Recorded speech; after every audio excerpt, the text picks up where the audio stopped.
Hello friends, मैं हूं अजीज शेख। आप देख रहे हैं movie stock movie explain channel, जिस पर आज मैं आपको एक्सप्लेन करूंगा फिल्म स्पेल यानी कि जादू, जो इसी साल की रिलीज हुई हॉरर थ्रिलर फिल्म है। जिस फिल्म का पूरा फोकस हेंटन वुडू पर है, जिसे आप अफ्रीका का ब्लैक मैजिक भी कह सकते हो। कि इस वुडू मैजिक को अगर लालच के तौर पर यूज किया जाए तो इसका क्या अंजाम होता है, और अच्छाई के लिए भी इस वुडू मैजिक को कितना यूज करना चाहिए। क्योंकि पहले जब इस वुडू मैजिक की इन्वेंशन की गई थी 60s से 90s की सेंचुरी में, तो इसे प्रीस्ट लोगों को ठीक करने के लिए यूज करते थे। लेकिन धीरे धीरे वुडू मैजिक को सैटेनिक भी माना गया, क्योंकि ये पावर्स इविल ही इसे प्रे करने वालों को देता था, ताकि उसका बिलीव वुडू मैजिक और हेंटन में ज्यादा रहे, जिसमें कई सारे अलग अलग नाम के इविल गॉड्स भी आते हैं। और फिल्म की काफी इंपॉर्टेंट डिटेल मैं आपको स्टार्ट में सिर्फ और सिर्फ इसलिए दे रहा हूँ क्योंकि फिल्म की कहानी में इन सभी चीजों को बिल्कुल भी नहीं किया गया है सिवाय वुडू मैजिक के। और फिल्म हमें एक अलग ही ट्रैक पर जाती हुई दिखाई देती है, जिसे मैं आपके लिए पूरी तरीके से काफी सिंपल वे में एक्सप्लेन कर दूंगा। और रही बात वुडू मैजिक की, तो इसके प्रीस्ट आज भी दुनिया के कोने कोने में काफी ज्यादा छुप कर रहते हैं, और काफी फेक ऐसे प्रीस्ट भी है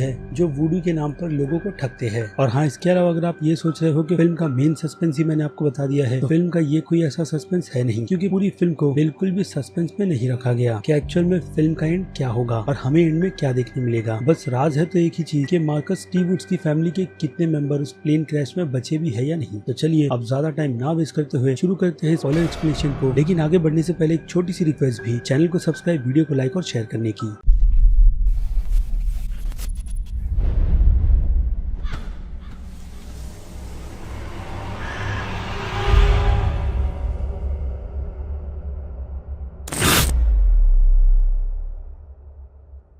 सो फ्रेंड्स, तो इस फिल्म की कहानी का पूरा फोकस वुड फैमिली के सबसे बड़े मेंबर मार्गरेट टी वुड्स पर दिखाया गया है, जो अपनी लाइफ में काफी सक्सेसफुल के अलावा अपनी कंप्लीट फैमिली में भी रहता है। जिस फैमिली में उसकी खूबसूरत वाइफ योरा वुड्स है, बेटी समसारा और बेटा टेडोंग, जो दोनों फिल्म के टीनेजर्स है, जिन्हें अपने माता पिता से कोई भी ज्यादा लेना देना है नहीं। वो बस उनकी कही बातों को फॉलो करने की कोशिश करते हैं, जो हमें ये टीनेजर्स फिल्म में भी करते हुए नजर आएंगे। इसके अलावा मार्गस के पास काफी अच्छी ट्रिक डोर लॉक को खोलने की भी है, जो उसे फिल्म में आगे काफी ज्यादा यूज होती है। तो इस फैमिली में सब कुछ ठीक चल रहा था कि एक दिन मार्गस को एक कॉल आता है, जिस कॉल में उसे खबर मिलती है उसके पिता की मौत की, जिन्हें उसने काफी साल पहले ही छोड़ दिया था, तब जब वो टीनेजर था। और तब से लेकर आज तक वो कभी भी अपने पिता से मिलने नहीं गया, क्योंकि उसे अपने पिता से भी चिढ़ थी और उनके कामों से भी। लेकिन मार्गस जैसे ही ये बात अपनी वाइफ को बताता है, तो उसकी वाइफ योरा ये डिसाइड करती है कि वो सभी एक आखिरी बार मार्गस के पिता को जाकर ट्रिब्यूट देंगे। और मार्गस अपनी वाइफ की इस बात को भी मान जाता है, और वो लोग निकलते हैं एक ट्रिप पर, वो भी अपने प्राइवेट जेट में। और ये सफर उन्हें न्यूयॉर्क से यूएस के ईस्टर्न के अपालाचिया में ले जाएगी, जो जगह जंगलों और पहाड़ों से ढकी हुई है, जहाँ जाने के लिए फिलहाल तो मौसम खराब है। लेकिन मार्गस खुद को एक एक्सपर्ट पायलट मानता है, जो ऐसे मौसम से काफी आसानी से निकल सकता है। लेकिन वहाँ जाने से पहले वो लोग एक गैस स्टेशन पर रुकते हैं, एक ऐसा अननोन गैस स्टेशन जो मार्कस की बेटी के हिसाब से मैप में भी नहीं है। लेकिन मार्कस इस जगह को अच्छी तरीके से जानता है, इसलिए उसे उस गैस स्टेशन के स्टोर के बारे में पता है, जहाँ पर वो अपनी जेट को उतार कर पेट्रोल भरता है और शॉप के ओनर से भी जाकर मिलता है। जिस छोटे से जनरल शॉप में हमें काफी सारी स्पेल की अजीब सी चीजें भी नजर आती है, जिसे देखकर मार्गस का रिएक्शन यही रहता है कि आज भी चीजें उसके इस होम टाउन में बिल्कुल भी नहीं बदली। और यहाँ तक कि वो शख्स उस स्टोर के काउंटर पे बैठकर एक मोजो बैग बना रहा होता है, जिस बैग को हम ग्रीक बैग के नाम से भी जानते हैं। और बेसिकली वुडू मैजिक में इस बैग को एक प्रोटेक्शन के तौर पर यूज किया जाता है, और स्पेल की चीजों को रखने के लिए भी। ठीक जैसे कि हम वेपन कैरी करते हैं खुद को प्रोटेक्ट करने के लिए, वैसे ही वुडू मैजिक के प्रीस्ट इस बैग को अपने पास रखते हैं किसी भी मुसीबत से बचने के लिए। और उस शॉप के ओनर का यही कहना होता है कि इस टाउन में कुछ ऐसे लोग भी है जो वुडू मैजिक से लोगों की सोल तक चुरा लेते हैं, जिस बात पर मिगेल को अब बिल्कुल भी भरोसा नहीं है। और फिर यहाँ से मिगेल जैसे ही अपनी ट्रिप के लिए निकलने वाला होता है, तो वहाँ पर एक ऑफिसर आकर मार्गस की जेट और उसका सर्वे करता है, जिसके बाद वो उन्हें ग्रीन लाइट दे देता है इस गैस स्टेशन से जाने का, क्योंकि शेफ के पास अब उनकी सारी की सारी इन्फॉर्मेशन है कि वो लोग कहाँ और किस काम से जा रहे हैं। और फिर इस सफर के बाद मौसम में और भी ज्यादा खराबी आती है, जिसके कारण उनका प्लेन बीच ही जंगल में कहीं पर क्रैश हो जाता है, जहाँ से क्रैश होने के बाद मार्गस की आंख खुलती है और मार्गस खुद को एक एडिक में पाता है, यानी कि अननोन लोकेशन पर, जहाँ पर उसे किसने लाया है मार्गस को ये तक नहीं पता, और ना ही ये कि उसकी फैमिली के कितने मेंबर जिंदा बचे भी है या नहीं। जिसके बाद वो इन सवालों के जवाब उस घर की ओनर की एक लेडी से पूछता है, जिस औरत का नाम है इलोइस, जो मार्गस को यही बताती है कि वो काफी बुरी कंडीशन में उस प्लेन में उन्हें अकेला मिला था। जिसके बाद मार्गस वहाँ से जाने की जिद करता है, लेकिन वो लेडी उसे बेड से उठने के लिए सख्त मना करती है कि पहले वो अपनी सेहत ठीक कर ले और उसके बाद ही उसे कहीं जाने की परमिशन मिलेगी। लेकिन मार्गस उस औरत की बात को टालता रहता है, जिसके बाद वो औरत अपने पति इवल को बुलाती है, जो सिचुएशन को देखकर अपनी छड़ी उस एडिक के वुडन फ्लोर पर मारता है, मानो जैसे वो किसे बुला रहा है। और देखते ही देखते हमारे सामने सामने उन दोनों का काफी हट्टा कट्टा बेटा लुइस आ जाता है, जो मार्गस को काफी आसानी से उठाकर बेड पर पटक देता है। यानी कि लुइस एक ऐसा बच्चा है जो अपनी माँ बाप की बातों को कभी भी नहीं टालता और वो लोग उसे जो कुछ भी कहते हैं करने के लिए वो करता है। तो शायद हो सकता है कि लुइस की इंस्पिरेशन जेसन के कैरेक्टर को ही देखकर ली गई होगी। और अगर पूरी फिल्म के रेफरेंस की बात करें तो इस स्पेल फिल्म को देखते वक्त आपको 90s की best thriller horror film mystery की भी याद आएगी, क्योंकि उस फिल्म में भी सिचुएशन कुछ इसी तरीके की है, लेकिन वो फिल्म एक मास्टरपीस है और स्पेल नहीं। अब आते हैं फिर से फिल्म पर, जहाँ पर इलॉय एक बोतल से कुछ स्पार्कल को निकालकर मार्गस को बेहोश कर देती है, जिसके बाद वो मार्गस की ही जैसी एक डॉल भी बनाती है, जो कि एक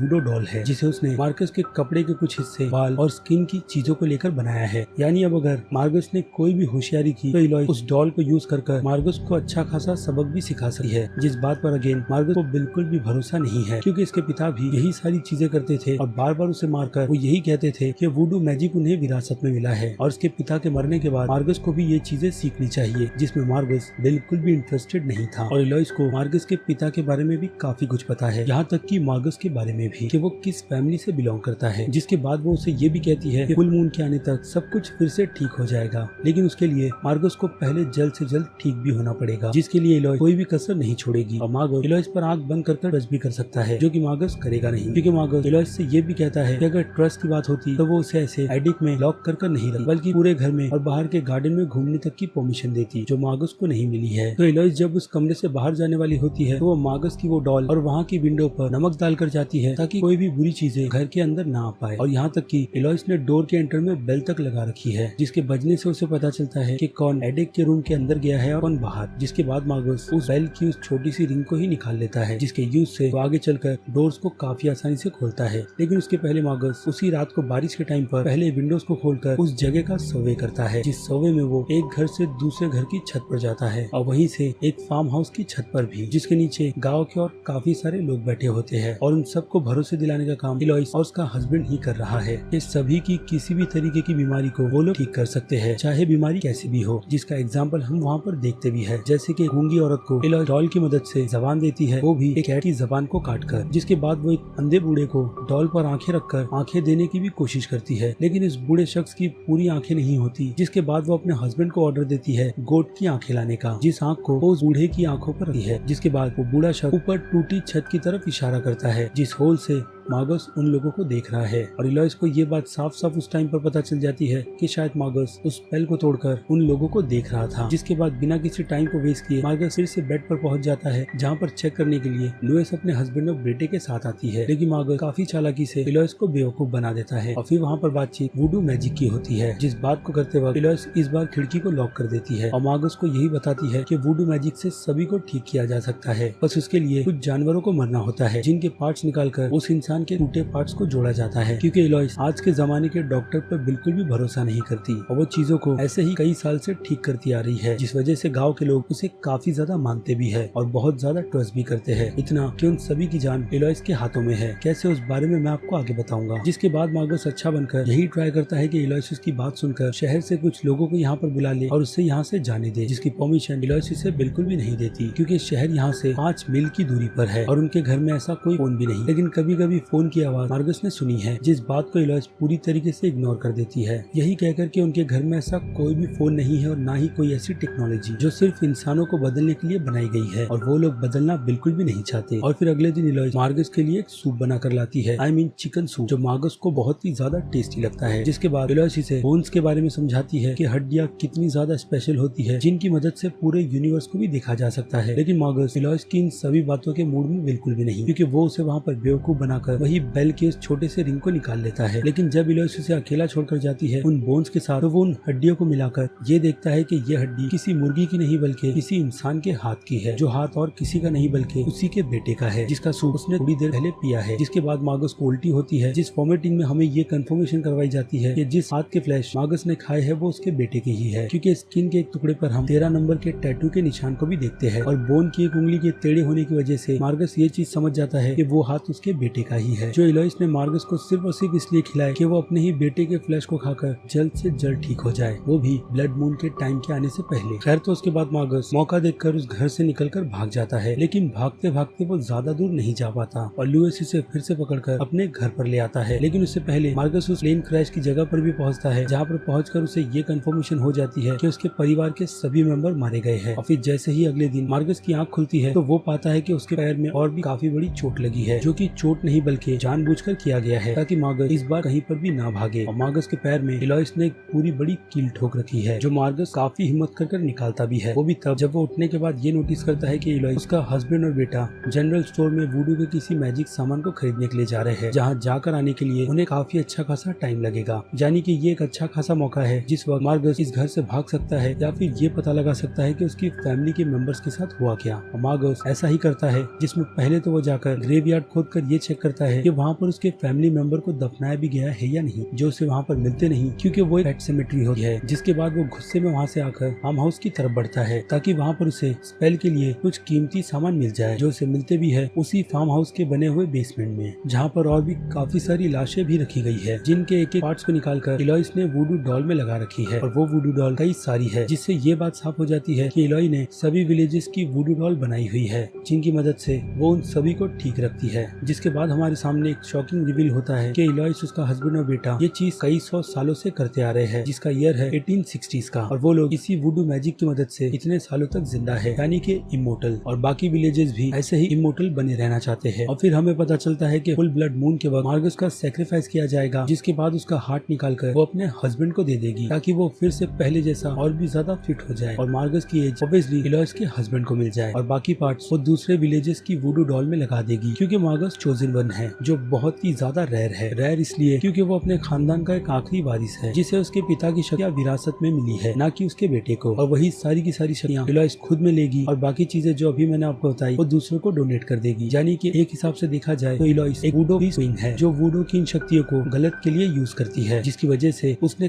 काफी लंबा सर्वाइव किया है। जिसके बाद मार्गस अपना खुद का स्पेल बनाता है और लुइस के स्पेल में वो हेरा फेरी भी कर देता है, और यहाँ तक कि मार्गस एक वुडो डॉल भी बनाता है, जिसे वो इलोइस के घर के बाहर की स्टेयर्स में छुपा देता है। और तब तक इलोइस अपने परिवार के साथ फिर से घर पर वापस आ जाती है। जिसके बाद मार्गस फिर से एडेक में जाता है और खुद के पैर में वो कील लगाता है। लिटरली वो उस कील को फिर से अपने पैर में घुसाता है, लेकिन इसके पहले उसे फोन की रिंगिंग की आवाज आती है और उसके बेटे का मोबाइल भी उसे मिल जाता है, वो भी 1% की चार्जिंग पे। जिसके बाद इलोइस वहाँ पर आकर मार्गस को चेक करती है कि वो कहीं उठकर गया भी था या। जिसके बाद इलोइस वहाँ से चली जाती है। मार्गस फोन निकालकर पहले तो उसका पासवर्ड पता करता है, जो उसे मिलता नहीं। जिसके बाद वो सीधे इमरजेंसी कॉल करता है, जो कॉल उसी श्रेफ को लगता है जो मार्गस और उसकी फैमिली को ढूंढ रहा है, वो भी पूरे 5 दिन से। जिसके बाद वो ऑफिसर मार्गस की कई बातों को सुनकर सीधे इलोइस के घर पर आ जाता है, क्योंकि टाउन में वही 2 ऐसे वुडो प्रीस्ट है जिसके बारे में उस श्रेफ को पता है। लेकिन मार्गस का ये प्लान भी फेल होता है, क्योंकि इलोइस ऊपर आकर मार्गस की उस वुडो डॉल की जबान निकाल देती है, जिससे मार्गस बोल नहीं पाता, और वो उस वुडो डॉल की मदद से मार्गस को सीधे बेड पर पटकती है। जिसके बाद वो उस डॉल को बांध भी देती है ताकि मार्गस वहाँ से हिल ना पाए। लेकिन फिर भी जैसे तैसे कर मार्गस खुद को छुड़ाने में कामयाब होता है और अपनी वुडो डॉल की जबान को लेने में भी, जिसकी वजह से उसकी आवाज फिर से वापस आ जाती है और जंगलों के रास्ते से सीधे श्रेफ के पास पहुंच जाता है, जहाँ भागते वक्त इलोइस और उसका हस्बैंड उसे देख लेते हैं। लेकिन ऑफिसर को पूरी सिचुएशन एक्सप्लेन करने के बाद भी मार्गस का कुछ नहीं होता, क्योंकि वो ऑफिसर करप्ट है, जिसे इमोर्टल का लालच है। और वो मार्गस को सीधे उठाकर उसी रिचुअल की जगह पर ले आता है, जहाँ पर ब्लड मून की रिचुअल की जाएगी, और सभी विलेजेस भी वहाँ पर मौजूद है जो लालच में वहाँ पर आए हुए हैं। और यहाँ तक कि उस रिचुअल में मार्गस की फैमिली को भी स्पेल कर खड़ा किया गया है, जिसमें मार्गस की मौत के बाद उनके बॉडी पार्ट्स के कुछ हिस्सों को विलेजेस में बांटा जाएगा। लेकिन पहले मार्गस का हार्ट निकालकर इलोइस के हस्बैंड में लगाया जाएगा, ताकि उसे मार्गस की जिंदगी मिले। लेकिन ऐसा हो नहीं पाता, क्योंकि मार्गस के पास वो कील है जिसने उसे सेव कर रखा था अपने पैर से निकालकर, और वो उसी की से इलोइस के हस्बैंड को वहीं पर मार देता है। जिसके बाद इलोइस और सारे के सारे विलेजेस उस सिचुएशन से भागते हैं और वही लुइस को बुलाते हैं। लेकिन तब तक मार्गस अपनी फैमिली के उस स्पेल को तोड़ता है, क्योंकि बेसमेंट में उसने जो हेरा फेरी की थी वो सारे के सारे स्पेल के सामान इलोइस ने यहीं पर लाके रखे हुए हैं। जिसके बाद वो अपने फैमिली मेंबर को कहीं पर जाकर छुपने के लिए कहता है, और तब तक वो प्रिपरेशन करता है लुइस और बाकी लोगों को मारने के लिए, जिसमें उसका सबसे पहला शिकार वही श्रेफ होता है, जिसने उसे फिर से सिचुएशन में लाकर साथ दिया। और फिर वापस आकर वो स्टेयर से वुडो डॉल को निकालकर वहीं के टब के पानी में डुबा देता है। जिसके बाद लुइस की एंट्री होती है, जो पहले तो मार्गस पर भारी पड़ता है, लेकिन बाद में हमें पता चलता है कि वो वुडो डॉल एक्चुअल में लुइस की ही है, जो डूबने की वजह से मारा गया। जिसके बाद इलोइस वहाँ पर आती है, जिस पर मार्गस स्पेल कर उसे वहीं पर रोक देता है। लेकिन यहाँ पर इलोइस इतनी ज्यादा स्मार्ट है कि उसने अपनी वुडो डॉल को बाकी दूसरे विलेजेस की वुडो डॉल के उसके साथ नहीं रखा था और किसे भी नहीं पता कि उसने खुद की वुडो डॉल कहाँ छुपाई है। और मार्गस को भी ये बात बहुत अच्छी तरीके से पता थी, इसलिए उसने इलॉइस की एक नई वुडो डॉल बनाई है जिसे निकालकर वो हैमर से वहीं पर मारता है, जिसका असर हम इलॉइस पर भी देखते हैं। और फिर इस जगह को आग लगाकर मार्गस काफी आसानी से बाहर निकल जाता है, लेकिन बाहर निकलते वक्त वो नमक को निकालकर उस जगह पर डाल देता है ताकि बुरी चीजें उस तक ना पहुँचे। और इलॉइस ने मार्गस का कभी भी अच्छा नहीं किया, जिस वजह से वो उसी जलते फार्म हाउस में जलकर मर जाती है, वो भी अपने बेटे की मरी हुई डेड बॉडी के साथ। जिसके बाद मार्गस बाहर निकलकर सभी विलेजेस को यही कहता है कि अगर कोई भी उसके करीब आया तो वो विलेजेस की सभी वुडो डॉल को डिस्ट्रॉय कर देगा, जिस वजह से सारे के सारे विलेजेस भी मर जाएंगे। और डर के चलते सभी विलेजेस मार्गस से कोसों दूर हो जाते हैं और मार्गस अपनी फैमिली को लेकर उस शेफ की कार में बैठकर निकल जाता है। लेकिन फिल्म के एंड में छोटा सा क्रेडिट सीन भी है जिसमें हम इलॉइस की वुडो डॉल को देखते हैं किसी सीक्रेट लोकेशन पर छुपी हुई, जिसकी आंख अचानक से खुलती है और हमें सिग्नल यही दिया जाता है कि इलॉइस मरी नहीं बल्कि जिंदा है अभी। तो शायद हो सकता है कि इलॉइस की आत्मा मार्गस के किसी फैमिली मेंबर के शरीर में होगी जिसका पता खुद मार्गस को नहीं है। लेकिन अगर देखा जाए तो मार्गस ने भी अपनी विरासत में मिले स्पेल को सीख लिया है जिससे वो बार बार भागता रहता था। या फिर ऐसा भी हो सकता है कि मार्गस को ये वुडो मैजिक पहले से ही करने आता हो, इसीलिए वो बिजनेस में इतना ज्यादा सक्सेसफुल और रिच भी था, क्योंकि मार्गस को बिजनेस में कभी भी लॉस नहीं हुआ। और ये बात सुनने में थोड़ी अजीब सी भी लगी है। और बात करें इलॉइस की, तो इलॉइस खुद को और अपने परिवार वालों के इमोर्टल बाकी दूसरे अच्छे वुडो प्रीस्ट को मारकर ही करती थी, जो शायद मार्गस के पिता भी थे, जिन्हें इलॉइस मारने में कामयाब नहीं हुई। जिसके बाद इलॉइस अपने अगले शिकार मार्गस को ढूंढती है और शेफ उसकी मदद करता है मार्गस को यहाँ तक लाने के लिए, वही फोन कॉल कर। वेल, तो ये थी पूरी की पूरी स्टोरी एक्सप्लेनेशन फिल्म स्पेल को लेकर, जिसे लेकर अब आपकी क्या राय है उस बारे में मुझे कमेंट कर जरूर बताइएगा कि ये फिल्म आपको कितनी ज्यादा इंटरेस्टिंग लगी है और कितनी नहीं। और इसी के साथ साथ अगर आपको मेरा काम जरा सा भी पसंद आया है तो मेरे इस वीडियो को तो लाइक करना बिल्कुल भी मत भूलिएगा, ताकि मुझे मोटिवेशन मिलती रहे इस टाइप के कंटेंट को अपने चैनल पर कंटिन्यू रखने की। चलिए अब खत्म करते हैं वीडियो को यहीं पर। मैं हूँ अजीज शेख, आप देख रहे थे movie stock movie explain channel, जिसे अगर आपने अभी तक सब्सक्राइब नहीं किया है तो सब्सक्राइब कर लीजिए और बगल में बने हुए इस बेल आइकन के साथ साथ नोटिफिकेशन को ऑल पर क्लिक कर दीजिएगा। इससे होगा ये कि अपने इस चैनल पर जब भी मैं कोई नई वीडियो अपलोड करूंगा आपको उसकी नोटिफिकेशन सबसे पहले मिलेगी। इसलिए चैनल को सब्सक्राइब, वीडियो को लाइक और शेयर करना तो बिल्कुल भी मत भूलिएगा। और अब मैं मिलता हूँ जल्दी आपसे किसी और मूवी या फिर सीरीज की एक्सप्लेनेशन की वीडियो में। तब तक के लिए आप मेरे चैनल के बाकी दूसरे वीडियोस को एंजॉय कीजिए और टिल देन